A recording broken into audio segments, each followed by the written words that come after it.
কি বলে, আর দেখবো শান্ত ভাইয়ের পতাকার লেগে চান্দা তুলতাছি, 1000 টাকা দে। পতাকার লেগে চান্দা তুলতাছস? কিসের পতাকা? কিসের পতাকা? জার্সি দেখে বুঝোস না? ব্রাজিলেরা বিশাল বড় পতাকা বানাইছে, আমরা নিয়ত করছি এর চাইতে বড় পতাকা বানাবো, নরসিংদীর মধ্যে রেকর্ড করে দিমু। আরেক দেশের পতাকার লেগিয়া তোরা চান্দা তুলতাছস? কই, নিজের দেশের পতাকার লেগে তো তোদেরকে চান্দা তুলতে দেই নাই। তুই এটা কেমন ধরনের কথা কস? তুই নিজে না আর্জেন্টিনা দল করস, তুই কি চাস আমরা ব্রাজিলেতে নিজে থাই?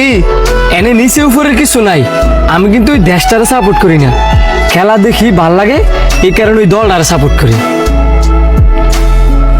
এখন দল সাপোর্ট করি দেখিয়া নিজের টাকা ব্যয় কইরা ওই দেশের পতাকা বানায়া আমার নিজের দেশে লাগাইতে হইব, ওরকম মানুষ আমি না। তো তুই কেমন আর্জেন্টিনার ফ্যান হলি? মাত্র 1000 টাকা দিতে হইব দেখা কত রকমের কথা শোনাইতেছস।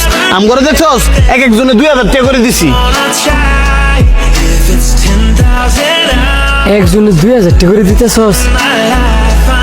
আমাদের দেশে কিন্তু ফুটবল প্রেমী কোটি কোটি মানুষ আছে, তারা যদি 1টা 2টা কইরা জার্সির পিছনে পতাকার পিছনে যদি ব্যয় করে, তাহলে বুঝতেছস কত কত টিয়া মানুষ এই জার্সি আর পতাকার পিছনে ব্যয় করতেছে।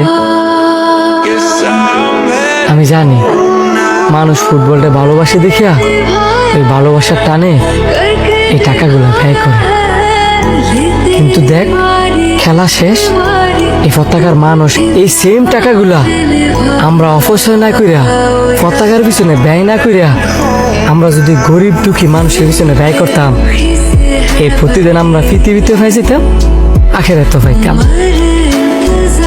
তোরা একটা খারাপ কাজ করতে যা, দেখবি লোকেরা উজ্জে টিয়া খরচ করবো, আর তোরা একটা ভালো কাজ করতে যা, দেখবি টিয়া লগে থাকতেও তোদেরকে না করবো। টিয়া দিতি না এনে করবি, তুই আম করে বুঝাইতে পারবি? তুই কি যায় জনে জনে সবারে বুঝাইতে পারবি? তোর কথা কেউ শুনবো? আয়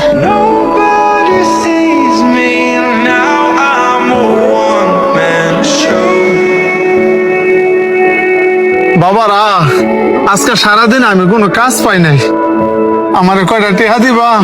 দুপুরে ভাত খাইতাম।